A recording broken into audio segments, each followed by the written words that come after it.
The Easter ham sat untouched on my dining room table as Aunt Patricia transformed our family gathering into what she called a necessary conversation about property inheritance.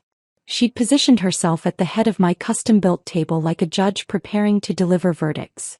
"Since Grandma Rose left us this beautiful estate," she announced to the assembled relatives, "we need to discuss fair distribution among the family." Beautiful estate. The 6,800 square foot home with its pool house, tennis court and 3-acre grounds that I designed and built myself over 2 years of careful planning and construction management. "Patricia's absolutely right," Uncle Mike agreed, gesturing around my living room with obvious appreciation. "This property is too valuable to leave unresolved. We should establish clear ownership shares." Ownership shares. For the house I'd purchased, designed, and built using profits from my architectural firm. My cousin Jenny looked up from her phone where she'd been photographing my custom kitchen. "I think the pool house would be perfect for my family's weekend getaways. It's like a separate apartment." The pool house, which I designed with a full kitchen and guest suite specifically for clients who wanted to see examples of luxury recreational architecture. "Jenny's got a point," her brother Tom added. "The main house could be divided between the core family members. Mom and Dad could take the master suite. I'll take the East Wing with my kids." The East Wing. My home office and private studio where I developed architectural plans for million-dollar projects. "That leaves the guest quarters for Marcus and Lisa," Aunt Patricia continued, consulting notes she'd apparently prepared in advance. "Everyone gets appropriate space based on family size and needs." Family size and needs. Marcus worked as a regional sales manager for office furniture. Lisa was a part-time bookkeeper for local small businesses. Neither had ever earned enough to afford a down payment on a starter home, let alone a custom estate. "What about Emma?" Mom asked, finally acknowledging my presence at my own dining table. "Well," Aunt Patricia said with that patient tone reserved for discussing disappointing relatives, "Emma's never shown much interest in family property or traditional responsibilities." Traditional responsibilities. Like the responsibility of earning the money to buy the land, hire the contractors, and manage the construction process that created the property they were dividing. "Plus, Emma travels so much for her architecture work," Uncle Mike added. "She barely uses this place. It makes sense to give space to family members who'll actually live here." Architecture work. The same work that had generated enough income to build the house they were currently redistributing among themselves. "I think the arrangement is perfect," Jenny said, already mentally redecorating the pool house. "Everyone gets what they need and we keep the property in the family." Keep the property in the family. The property that was already in the family, specifically in my name on the deed, mortgage and tax records. "Emma," Aunt Patricia said with magnanimous authority, "you can have the basement recreation room. It's perfect for someone who needs a quiet space for computer work." Computer work. I was a licensed architect who designed luxury homes and commercial buildings across 3 states. "That sounds very thoughtful," I replied calmly. "I'm sure this arrangement will work out exactly as you've planned." The irony would be legally binding. The family property division continued through Easter dessert as relatives claimed rooms and spaces with increasing enthusiasm. Aunt Patricia had produced a hand-drawn floor plan and was making official assignments while Uncle Mike discussed renovation ideas for his master bedroom. "The important thing," Patricia explained while marking territories on her crude map, "is that everyone understands their responsibilities. Property taxes, utilities, maintenance. We'll split everything fairly." Property taxes.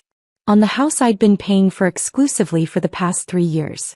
"I've already talked to a contractor about expanding the guest quarters," Marcus said, measuring walls with his eyes. "Lisa and I need more closet space." More closet space. In the house he'd visited exactly 4 times since I'd moved in. "The pool house definitely needs updating," Jenny added, scrolling through interior design photos on her phone. "New appliances, maybe a hot tub on the deck." New appliances. For the pool house I'd equipped with professional-grade kitchen equipment and luxury finishes. "What about the tennis court?" Tom asked. "My kids would love to learn tennis, but the surface needs resurfacing." The tennis court, which I'd had professionally installed and maintained at a cost of $47,000. "All these improvements will increase the property value," Uncle Mike said with obvious satisfaction. We're not just inheriting a house, we're building generational wealth. Generational wealth. Built on the foundation of someone else's actual work and investment. Mom cleared her throat diplomatically. I think we should make sure Emma's comfortable with these arrangements. It is technically her house. Technically her house. The phrase hung in the air like a legal challenge waiting to be resolved. Well, yes, Aunt Patricia said dismissively, but Grandma Rose always intended this property to benefit the whole family. Emma just happened to be in the right position to handle the paperwork. The paperwork. Like the mortgage application, credit checks, down payment, and 2 years of construction loans that had made the house possible. Besides, Jenny added, Emma makes good money as an architect. She can afford to share family resources. Family resources that I'd created through my own professional success. The basement recreation room is actually quite spacious, Uncle Mike assured me. You'll have plenty of room for your drafting table and computer equipment. My drafting table. In the basement of the house where I'd designed a second-floor master studio with north-facing windows and professional lighting. I appreciate everyone's thoughtful planning, I said, pulling out my phone to check messages. This conversation has been very illuminating about family expectations. A text from my attorney was waiting. Property deed verification complete. House titled exclusively to Emma Chin. HOA meeting tonight if you want to discuss boundary issues. The HOA meeting, where I served as vice president, and the main topic would be new construction guidelines for our exclusive neighborhood. Tomorrow's legal realities would clarify tonight's family delusions. The doorbell rang just as Aunt Patricia finished assigning utility payment schedules to various family members. Through the front windows I could see our HOA president, Margaret Williams, walking up the front path with her usual portfolio of neighborhood business. That's probably about the landscaping committee, I said, opening the door to Margaret's professional smile. Emma, sorry to interrupt your family gathering, Margaret said, but we need to discuss the Henderson property boundary dispute. As HOA vice president, your input on property lines is crucial. HOA vice president.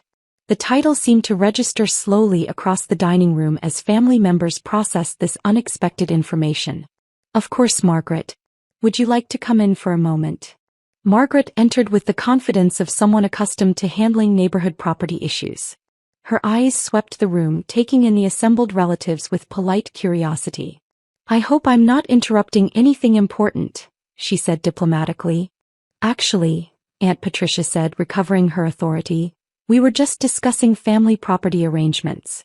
I'm Patricia Chin, Emma's aunt. How nice to meet you, Margaret replied. Emma's done such beautiful work on this property. The architectural design is absolutely stunning. Beautiful work on this property. The phrase carried implications that my family was still processing. When Emma bought this lot and designed the house, Margaret continued conversationally, we were all amazed by her vision. Custom homes like this really elevate the entire neighborhood. When Emma bought this lot, the words hit the room like a legal document being read aloud. I'm sorry, Uncle Mike said slowly, but there seems to be some confusion. This property belonged to Emma's grandmother. Margaret looked genuinely puzzled. Oh no, Emma purchased this land directly from the developer 3 years ago. I remember the HOA approval process for her architectural plans very clearly. Jenny's phone had stopped moving as she stared at Margaret with growing comprehension. Emma designed and built this entire estate herself, Margaret continued proudly. We've had several architectural magazines request interviews about the innovative design elements. Architectural magazines, featuring the house that my family had just spent 2 hours redistributing among themselves. The property deed shows Emma Chin as sole owner, Margaret added matter-of-factly. All HOA correspondence goes directly to her as the homeowner. Sole owner. The legal reality that invalidated every room assignment, renovation plan, and utility sharing agreement they just negotiated. Aunt Patricia's hand-drawn floor plan suddenly looked like what it was. A fantasy document with no legal foundation. The silence stretched until Margaret glanced around uncertainly. I hope I haven't said anything inappropriate? Not at all, I said calmly. You've been very helpful in clarifying property ownership details. Margaret left after a brief discussion of HOA business, promising to email the boundary dispute documentation for my review as vice president. The Easter gathering never recovered its festive atmosphere. Aunt Patricia carefully folded her hand-drawn floor plan, her property distribution authority evaporating along with her assumptions about inheritance law. "Emma," Mom said finally, "why didn't you tell us you owned the house? You never asked how I acquired the property. You assumed it was inherited and began dividing it accordingly." Uncle Mike found his voice. "But the way you let us make all those plans. You made those plans without consulting the actual property owner." I was curious to see how far the conversation would go. Jenny deleted the pool house photos from her phone while Tom quietly abandoned his East Wing renovation ideas. 6 months later, I received a family reunion invitation with a handwritten note. "Emma, so sorry about the Easter misunderstanding. We'd love to celebrate at your beautiful home again." Your beautiful home. The same home they'd spent an evening redistributing among family members. I declined politely and hosted my own gathering, an architectural showcase for local designers, featuring my custom home as an example of innovative residential design. The article in Architectural Digest included photos of every room my family had claimed, with detailed explanations of the design process and construction challenges I'd personally managed. Sometimes the best response to presumption is simply owning what's yours. The basement recreation room now serves as my wine cellar.